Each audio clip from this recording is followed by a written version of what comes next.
오늘 우리에게 허락된 말씀은 신약성경 요한복음 3장 1절부터 15절까지 말씀입니다. 신약성경 요한복음 3장 1절부터 15절까지 말씀 봉독해 드리겠습니다. 그런데 바리새인 중에 니고데모라 하는 사람이 있으니 유대인의 지도자라. 그가 밤에 예수께 와서 이르되 랍비여, 우리가 당신은 하나님으로부터 오신 선생인 줄 아나이다. 하나님이 함께 하시지 아니하시면 당신이 행하시는 이 표적을 아무도 할 수 없음이니이다. 예수께서 대답하여 이르시되 진실로 진실로 네게 이르노니 사람이 거듭나지 아니하면 하나님의 나라를 볼 수 없느니라. 니고데모가 이르되 사람이 늙으면 어떻게 날 수 있사옵나이까? 두 번째 모태에 들어갔다가 날 수 있사옵나이까? 예수께서 대답하시되 진실로 진실로 네게 이르노니 사람이 물과 성령으로 나지 아니하면 하나님의 나라에 들어갈 수 없느니라. 육으로 난 것은 육이요 영으로 난 것은 영이니 내가 네게 거듭나야 하겠다 하는 말을 놀랍게 여기지 말라. 바람이 임의로 불매 네가 그 소리는 들어도 어디서 와서 어디로 가는지 알지 못하나니 성령으로 난 사람도 다 그러하니라. 니고데모가 대답하여 이르되 어찌 그러한 일이 있을 수 있나이까? 예수께서 그에게 대답하여 이르시되 너는 이스라엘의 선생으로서 이러한 것들을 알지 못하느냐? 진실로 진실로 네게 이르노니 우리는 아는 것을 말하고 본 것을 증언하노라. 그러나 너희가 우리의 증언을 받지 아니하는도다. 내가 땅의 일을 말하여도 너희가 믿지 아니하거든 하물며 하늘의 일을 말하면 어떻게 믿겠느냐? 하늘에서 내려온 자 곧 인자 외에는 하늘에 올라간 자가 없느니라. 모세가 광야에서 뱀을 든 것 같이 인자도 들려야 하리니 이는 그를 믿는 자마다 영생을 얻게 하려 하심이니라. 아멘. 세계에 대한 하나님의 마음을 알도록 다시 말씀 앞에 세워주셔서 감사합니다. 추상적 이념을 추구하는 망령된 시간이 아니라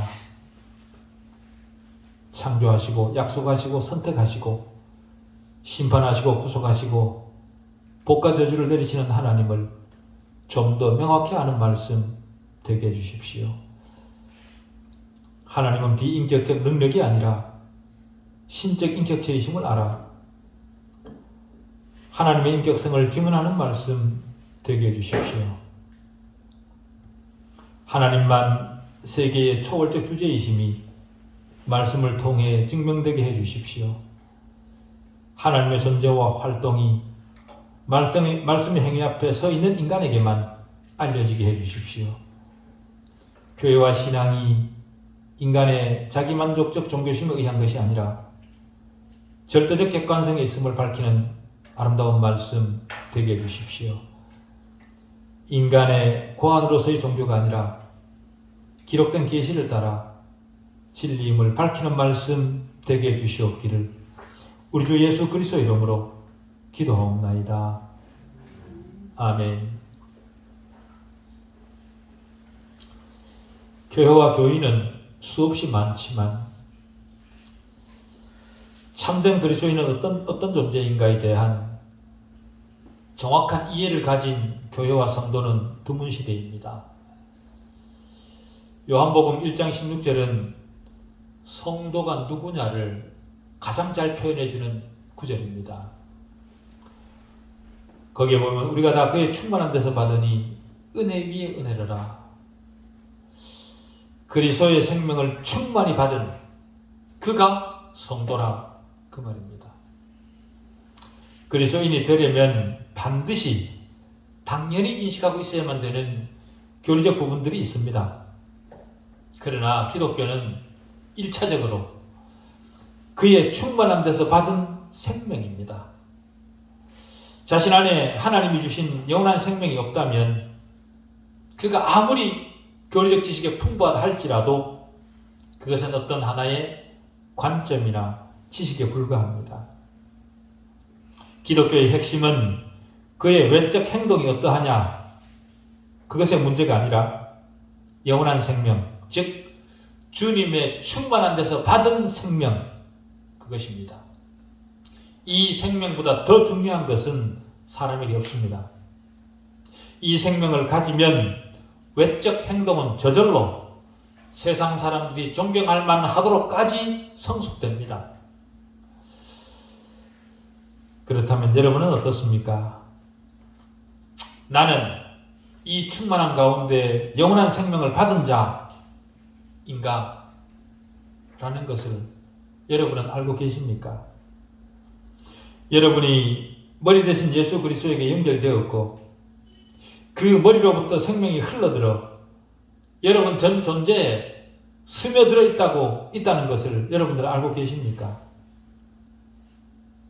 이 사실을 아는 것, 그것이 기독교입니다. 이 생명과 충만함을 나타낼 때에만 교회는 교회로서의 역할을 하게 되고 세상에서 중요한 곳이 됩니다. 그러나 현대는 교회가 세상에서 거의 중요하지 않은 곳이 되었습니다. 심지어는 세상으로부터 눈에 보이지 않는 곳이 되었으면 좋겠다라는 그런 평가까지 듣습니다. 왜 그렇습니까? 그 이유는 주님의 생명보다 세상을 따라 물량제일주의로 변했기 때문에 그렇습니다. 교회는 선해 보이는 활동이나 노력 혹은 거대한 조직이나 외형에 기대어 존재하는 곳이 아닙니다. 현대교회가 그런 시도를 열심히 했지만 그럼에도 불구하고 교회는 자꾸만 위축되고 있습니다. 왜 그렇습니까?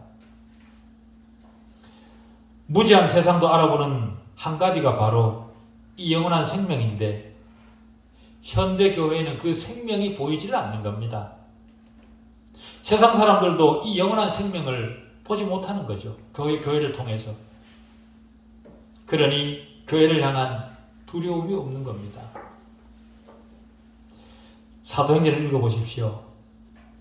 하나님의 역사는 돈으로 일어나지 않는다는 사실을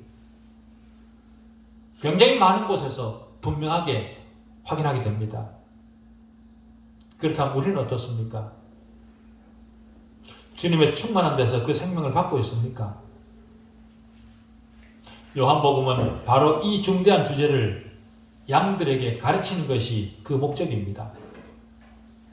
예수 그리스도의 생명은 어린 아이같이 순수하게 받아들이는 자에게 주어지는 겁니다.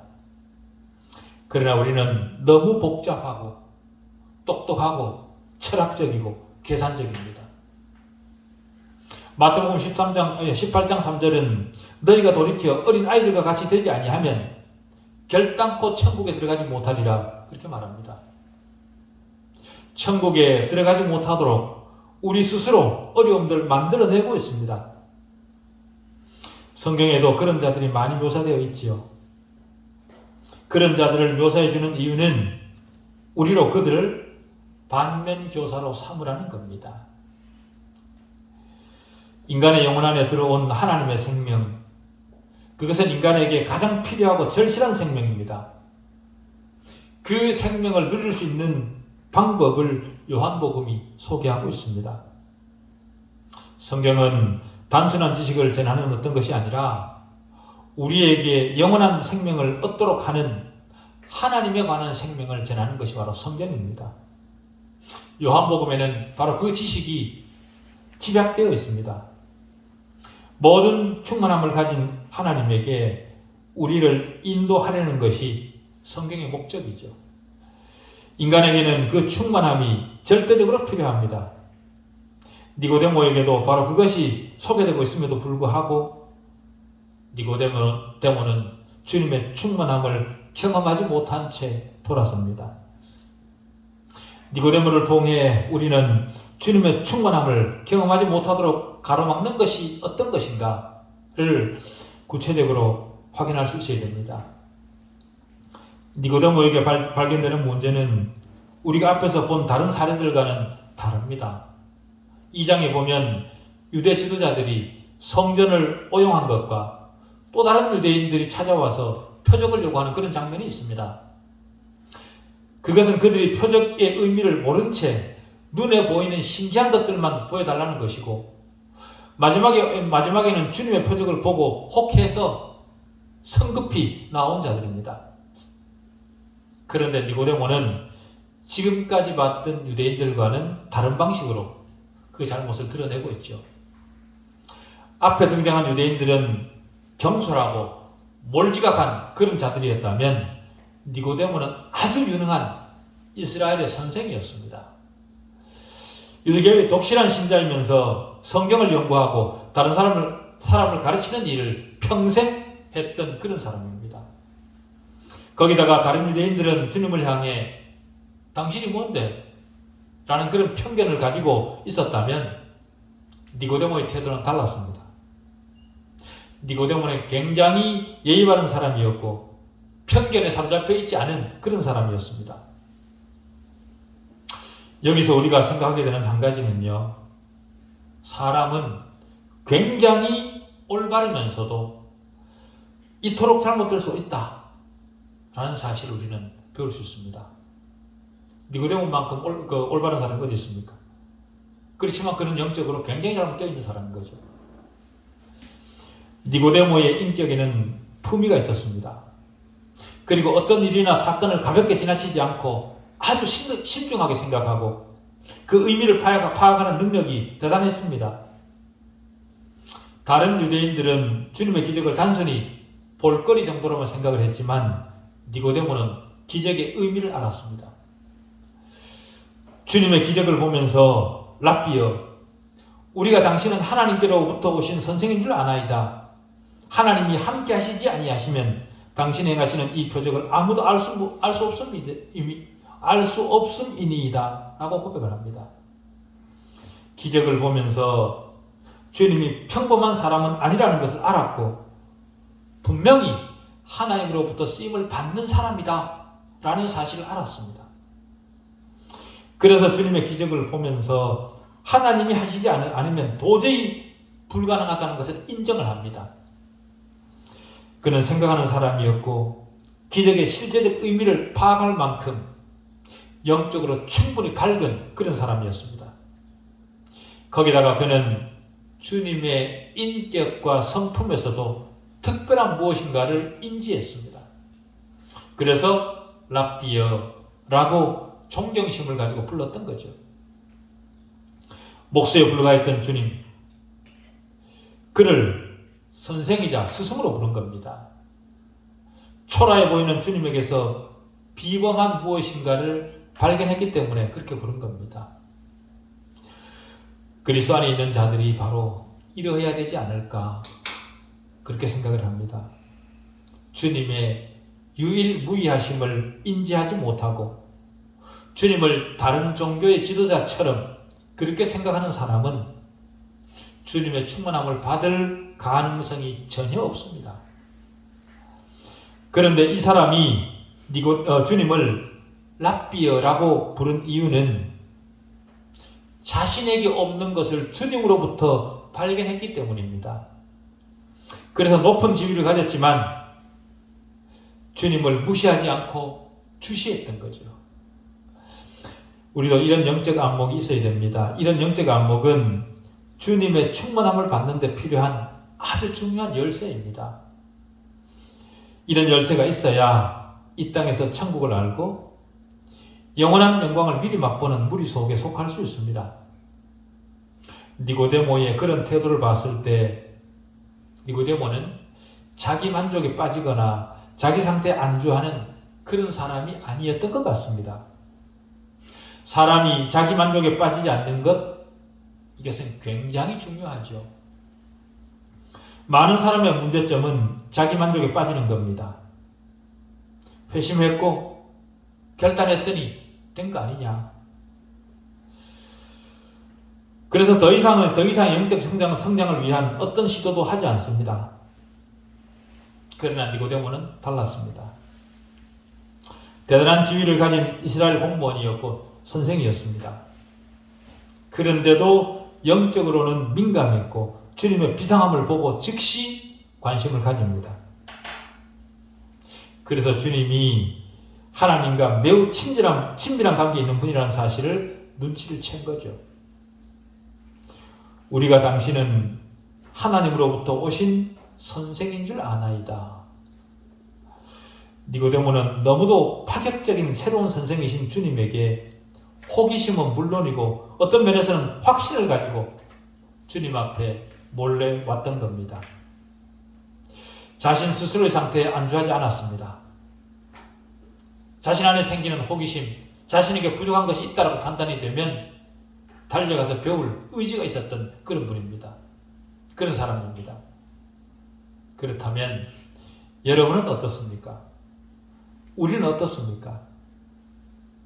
지금 자신의 상태에 안주하고 있지는 않습니까? 아니면 의에 줄이고 목마른 마음이 있어서 더 큰 영적 의미를 찾기 위해 노력하고 계십니까? 더 크고 위대하고 깊은 것을 갈망하는 그런 마음이 여러분 안에 있습니까? 바로 그런 마음을 소유하고 있었던 니고데모이고 그 점이 그의 가장 큰 장점이었습니다. 다시 말해 자기 속에 결핍이 있다는 사실, 더 충만해지고 싶은 그런 갈망이 있었던 그런 니고데모입니다. 그런 부분은 우리도 본받아야 됩니다.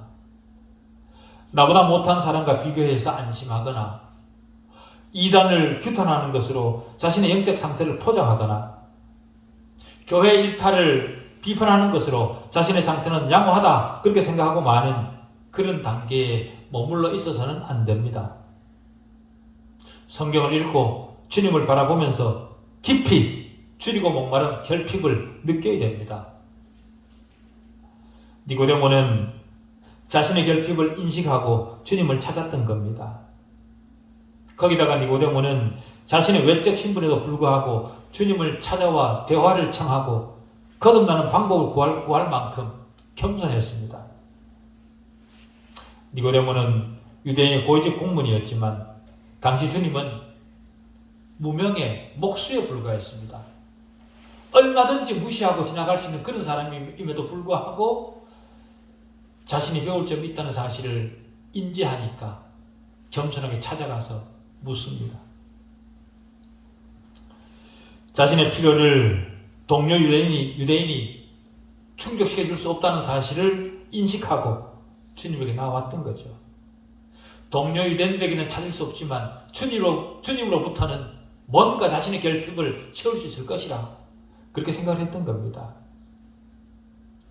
유대인들에게는 찾을 수 없는 주님의 탁월함을 그가 보았던 거죠. 그 탁월함 앞에 겸손했던 겁니다.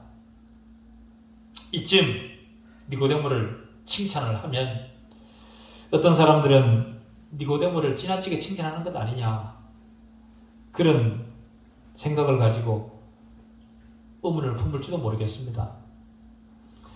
당당하지 못하게 야밤에 비밀리에 찾아와서 슬그머니 대화를 시도했던 니고데모, 그가 대단할 것이 뭐가 있냐, 그런데 그 사람 왜 그렇게 칭찬하냐 그런 생각을 가질지도 모르겠습니다.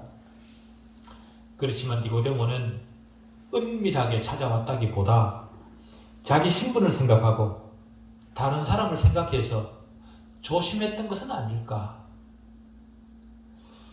그렇게 생각할 수도 있습니다. 니고데모는 당시 사회에서 이스라엘 사람들에게 책임 있는 그런 자리에 있었던 사람입니다. 그런 위치에 있는 사람은 당연히 행동을 조심해야죠. 주님의 탁월함을 듣고 좀 더 자세히 알아봐야 되겠다는 생각은 했습니다. 그러면서도 자신의 위치를 고려해서 신중하게 행동했던 거죠. 그런 태도는 우리도 좀 갖추어야 될 태도입니다. 우리 대부분은 책을 읽거나 영화를 보고 난 뒤에 거기에서 중간 교훈을 얻으면 그것을 실천하려는 감정이 생기지만 그 감정을 실제로 행동으로까지 옮겨서 실천하는 경우는 드뭅니다. 그러나 니고데모는 자신 안에 일어났던 감정을 실천에 옮기죠. 지금까지 경험하지 못했던 무엇인가를 주님에게서 발견하고 대가를 감수하더라도 그것이 무엇일까를 알아봐야 되겠다고 생각을 한 겁니다. 자신의 영적 결핍을 해결할 수 있는 길이 있지는 않을까? 그 기대감을 가지고 조심스럽게 주님에게 다가왔던 거죠.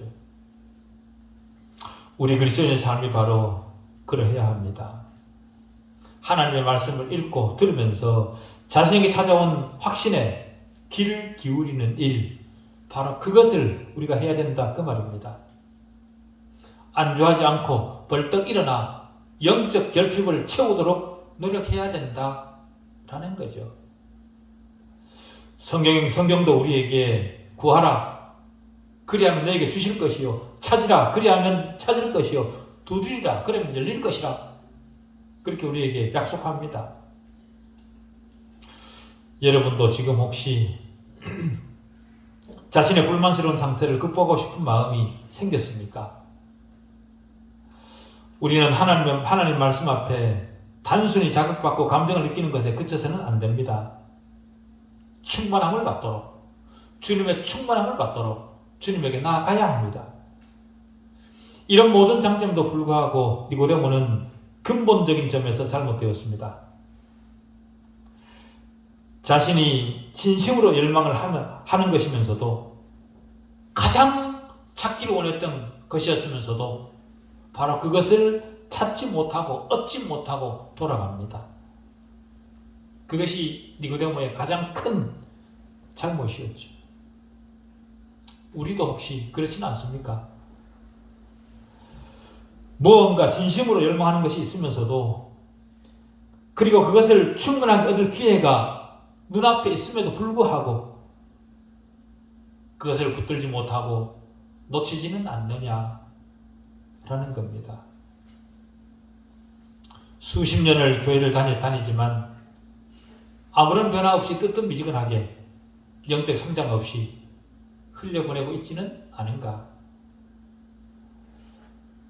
그렇게 하는 것은 기독교가 아니라 그렇게 말할 수는 없겠지만 신약 성경이 증언하는 기독교와는 거리가 있는 기독교일 수 있습니다. 주님을 제대로 만나면 가슴을 두근거리게 만드는 무엇인가가 있습니다. 그 두근거림을 가지고 주님에게 나아가야 합니다. 주님에게 나아가야 주님이 여러분을 다루어 주십니다. 세상을 산 사람 중에 변하지 않은 분은 오직 한 분, 주님뿐이십니다. 그러나 우리는 주님 앞에서 주님을 따라 변해야 됩니다. 쫓아가야 됩니다. 그렇기 때문에 우리는 주님 앞에 나아가야 합니다. 주님 앞에 나아가면 주님은 우리의 기질이나 재능이나 배경을 따지지 않고 우리를 지배하시고 우리를 충만케 하십니다. 주님은 우리의 주인이시기 때문에, 성전의 주인이시기 때문에 우리를 장악하고 충만하게 하시는 겁니다. 주님은 우리 생각을 아시고 우리 마음의 중심을 아시는 분입니다. 우리의 모든 것을 다 아시기 때문에 어떤 의미에서는 주님이 두려울 수도 있죠. 그러나 또 다른 의미에서는 세상에서 가장 큰 위로가 되기도 합니다. 주님이 나를 아신다는 것이. 왜 그런가 하면 우리의 필요를 정확히 아시고 그 필요를 채우시는 분이시기 때문에 위로가 되는 거죠. 니고데모가 그랬던 것처럼 우리는 우리 자신을 안다고 생각하지만 사실은 우리 자신에 대해 무지합니다. 그것이 바로 우리 자신입니다. 우리는 자신의 결핍을 합리화할 준비를 늘 하고 있죠.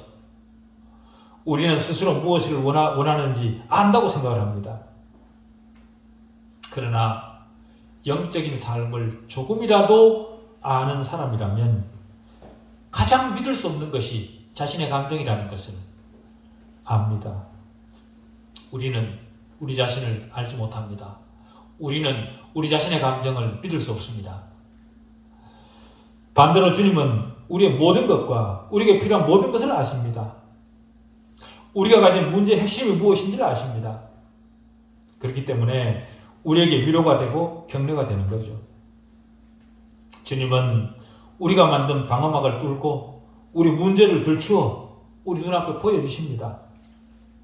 니고데모에게도 주님은 아주 날카롭게 문제를 지적하셨습니다. 니고데모가 와서 주님에게 당신은 하나님께로부터 온 선생인 줄 아나이다. 그렇게 말하면서 주님을 띄웁니다. 그러자 주님은 니고데모의 말을 끊어버리고 네가 거듭나지 아니하면 하나님의 나라를 볼 수 없느니라. 그렇게 말을 하십니다. 니고데모의 말을 왜 끊으셨을까요? 그 이유는 니고데모 자신보다 더 자세히 알고 계셨기 때문에 그의 말을 끊은 겁니다. 그 어떤 말보다 거듭나는 것만 니고데모가 그토록 추구하던 자리로 이끄는 유일한 길임을 아셨기 때문에 니고데모의 말을 끊고 핵심적인 말을 하신 거죠. 그런데 여러분, 니고데모에게만 주님이 그렇게 하시는 것이 아니고요. 오늘 우리에게도 주님은 그렇게 하신다는 사실 아십니까? 자기 생각을 가지고 자기 편견을 가지고 주님에게 나아가 자신의 말을 하는 것, 자신의 고집을 꺾지 않는 것, 주님은 그런 것을 좋아하지 않으십니다. 우리는 자기 방식대로 믿으면 구원이 허락될 것이라 그렇게 생각을 합니다. 그러나 그런 생각은 애초에 치워버려야 됩니다. 우리 구원은 오로지 주님에게 철저히 승복할 때 얻어지는 겁니다. 자발적으로 승복하지 않으면 하나님에 의해 택함 받은 자는 주님께서 기어이 그를 승복시키십니다. 하나님이 택하신 자를 향해 주님은 언제나 주도권을 가지시고 모든 것을 밝히 드러내셔서 하나님 앞으로 기어이 인도하시는 분입니다. 주님의 충만을 받지 못하도록 가로막는 모든 장애물을 제거하시고 주님의 충만한 은혜를 경험하도록 하십니다. 주님을 만나기 전에는 누구나 스스로 자신의 인생의 주도권을 잡습니다. 스스로 잡습니다. 그러나 하나님의 백성은 인생의 주도권을 스스로 쥐고 살도록 그냥 두시지 않습니다. 기어이 바꿔놓으시죠. 그렇기 때문에 자신의 인생에 주님이 개입하고 계신다는 사실을 인식한 사람은 더 이상 자신이 주도권을 잡겠다고 고집하시면 안 됩니다. 참으로 겸손하고 영리해서 자신에게 진정 필요한 것이 무엇인지를 생각했던 니고데모였지만 애석하게도 주도권을 내려놓지 못했습니다. 주도권을 하나님에게, 주님에게 맡기지 못했습니다. 겸손했지만 충분히 겸손하지 못했던 것이 니고데모의 한계였습니다. 주님에게 무관심했던 다른 사람들과는 달랐지만 아주 겸손하게 어린아이가 되지는 못했습니다. 바로 이 사실이 결정적 차이입니다. 하나님의 참백성은 충분히 겸손해서 주님에게 주도권을 넘겨드립니다. 우리 주변에도 그런 사람들이 많이 있죠. 참으로 겸손하고 훌륭하고 오만함이라고는 찾아볼 수 없는 그런 사람들 많이 있습니다.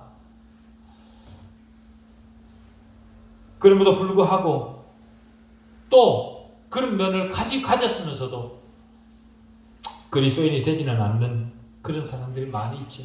왜 그렇습니까? 어린아이가 된 적이 없기 때문이고 거듭날 필요성을 전혀 느끼지 못하기 때문에 충분히 겸손해지지 못하는 겁니다. 주님에게 자신의 주도권을 넘기지 못하는 겁니다. 그들은 거듭나야 한다는 말에 사실상 반발을 하고 있는 거죠. 교만입니다. 그들의 교만이 거듭남을 거부하는 겁니다. 니고데모는 자신의 결핍과 필요를 인식하고 주님에게 나아왔지만 그 결핍과 필요가 절대적이라는 것을 인식하지 못했습니다. 자신은 다 갖추었지만 약간의 부족함이 있다고 생각을 하고 주님으로부터 그것을 보충하면 더 완벽한 사람이 될 것이라 생각을 하고 주님에게 나온 겁니다. 반대로 말하면 자신에게는 주님보다 더 나은 것이 자신에게는 있을 수 있다. 그렇게 생각을 한 겁니다. 한마디로 동등한 자격으로 주님 앞에 온 겁니다. 주님을 훌륭한 선생으로 인정하면서도 자신 또한 같은 범주에 속한 사람이라 그렇게 생각을 한 겁니다. 저 사람이 더 가진 것이 있고 내가 더 가진 것이 있는데 저 사람이 더 가진 것을 내가 좀 더 가져야 되겠다라는 생각으로 나온 거죠. 자, 그는 자기에게 부족한 어떤 것을 보충하기 위해 다시 말해 한 수 배우러 온 것입니다. 그렇게 한 수 배우러 온 것이지 주님을 구주로 믿고 나온 것은 아니었습니다. 기꺼이 배울 준비는 되어 있었지만 회개하는 자로 나온 것은 아니었습니다. 좀 더 많은 지식이 필요했던 것이지 자신의 구원에 대해 전적으로 무능한 자신을 보지는 못했습니다. 그것이 결정적 차이입니다. 현대 그리스도인 중에도 이런 부류의 사람들이 굉장히 많습니다. 기독교적 교훈으로 자신을 좀 더 고상하게 만드는 것이 자신의 취향에 맞다고 생각을 하기 때문에 겸손히 교회에 출석을 해주는 겁니다. 그러나 주님의 충만함을 아는 자는 자기 스스로는 아무런 소망이 없는 완전히 무능한 존재라는 사실을 압니다. 나보다 좀 더 나은 분으로 주님을 생각하는 것이 아니라 주님이 아니면 내 자신의 구원의 길이 영원히 요원하다는 사실을 알기 때문에 그리스도 앞에 항복하는 겁니다. 그것이 진짜 그리스도인입니다. 주님은 우리 인생이라는 책의 부록이 아닙니다. 내가 선택지로 생각을 하고 내가 선택하든지 안 하든지 그것은 내 생각에 달려있다. 그렇게 할 대상이 아닙니다. 주님은 우리 인생의 전부이시고 생명이시고 그 자체이십니다. 이 생명을 허락받은 자로 주님 앞에 있는 우리이기를 바랍니다. 기도하시겠습니다.